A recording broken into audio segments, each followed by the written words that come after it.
Le Bitcoin a connu une tendance vers un sommet en 6 mois de 24 895 $ le 16 février, avec 80 millions de dollars de positions courtes liquidées en 2 jours. L'indice des prix à la production d'États-Unis a toutefois augmenté de façon inattendue, et le S&P 500 et l'indice composite Nasdaq ont tous deux chuté de 1,1%.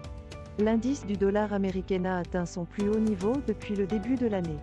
Le Bitcoin a fait face à une croix de la mort, les traders surveillant le comportement autour de la barre des 25 000 $. Je donnerai à cet article une note de 7 sur 10. Il donne un bon aperçu des conditions actuelles du marché et fournit quelques opinions commerciales émanant de traders respectés du secteur. Cependant, il ne fournit aucun conseil d'investissement exploitable ni aucune analyse détaillée qui pourrait être utilisée pour prendre une décision éclairée.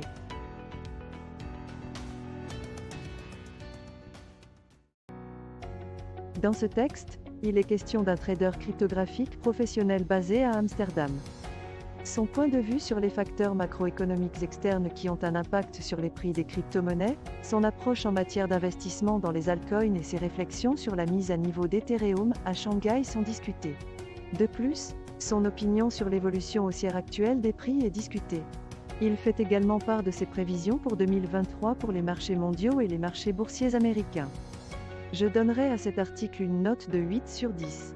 L'auteur aborde une série de sujets pertinents pour les investisseurs, tels que les facteurs macroéconomiques et géopolitiques, l'impact des crypto-monnaies à grande capitalisation sur les décisions d'investissement et l'impact potentiel de la mise à niveau d'Ethereum à Shanghai. L'article donne également un aperçu du point de vue de l'auteur sur la longévité potentielle du marché haussier actuel et les perspectives pour 2023. Les informations fournies sont complètes et bien structurées, ce qui les rend utiles aux investisseurs.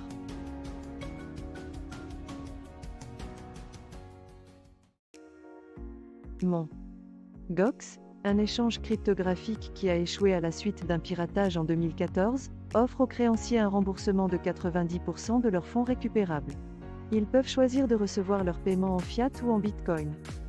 Deux des principaux créanciers, Bitcoin IK et Gox Investment Funds, ont choisi de verser leurs fonds en BTC. Cela pourrait réduire le risque qu'une vague de liquidation fasse baisser son prix. Les créanciers ont jusqu'au 10 mars 2023 pour choisir. Ils peuvent soit accepter le paiement forfaitaire, soit attendre un versement potentiellement plus important à une date indéterminée dans le futur. Je donnerai à cet article une note de 8 sur 10. Il fournit un aperçu complet du montant. Le processus de faillite de Gox, les options qui s'offrent aux créanciers et les avantages potentiels d'opter pour un paiement forfaitaire en Bitcoin.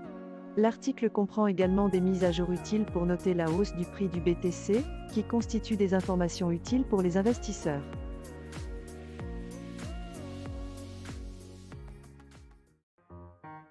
Les inscriptions ordinales sont des jetons non fongibles qui peuvent être inscrits sur la blockchain Bitcoin.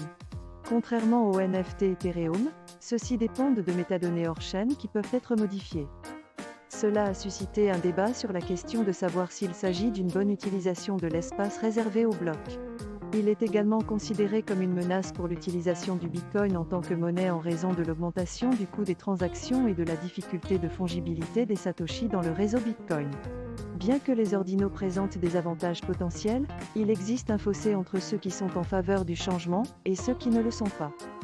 La récente mise à niveau du protocole, Taproot, a rendu les inscriptions éligibles en bloc Bitcoin. Cependant, la nature ouverte et sans autorisation du Bitcoin signifie que le marché déterminera si les ordinaux sont demandés et précieux. Ces conversations sont salutaires pour le Bitcoin et sa voie vers une adoption mondiale. Je donnerai une note de 8-10 à cet article. Il fournit un aperçu complet des inscriptions ordinales et de leurs implications potentielles pour Bitcoin, mais ne fournit aucun conseil spécifique sur l'opportunité d'investir ou non. Il donne toutefois un aperçu du débat sur la question de savoir s'il constitue une bonne utilisation de l'espace réservé aux blocs et aborde la nécessité de modifications lentes et méthodologiques du protocole Bitcoin.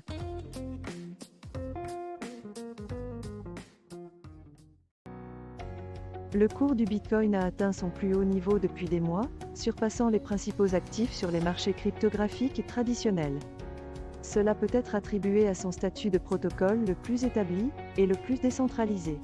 La nouvelle opportunité d'exploiter cela réside dans le protocole ordinal, qui ajoute des jetons non fongibles à la blockchain Bitcoin. Cela ouvre la possibilité que le Bitcoin soit utilisé comme enregistrement de vérité de couche 0. Ethereum et d'autres plateformes de contrats intelligents peuvent adopter des fonctionnalités de niveau supérieur. Un écosystème cryptographique plus intégré et interopérable est en train d'émerger dans lequel Bitcoin est le point d'ancrage et différents protocoles remplissent différentes fonctions. Je donnerai à cet article une note de 8 sur 10. L'article fournit une analyse complète et détaillée du climat d'investissement actuel sur le marché de la cryptographie et de la manière dont le Bitcoin peut être utilisé comme couche 0 au profit d'autres protocoles cryptographiques. L'article donne également un bon aperçu de la manière dont le Bitcoin est utilisé pour créer de nouvelles opportunités et des avantages que cela pourrait apporter aux investisseurs. L'auteur explique également bien pourquoi le Bitcoin est précieux et pourquoi il s'agit d'une option d'investissement sûre.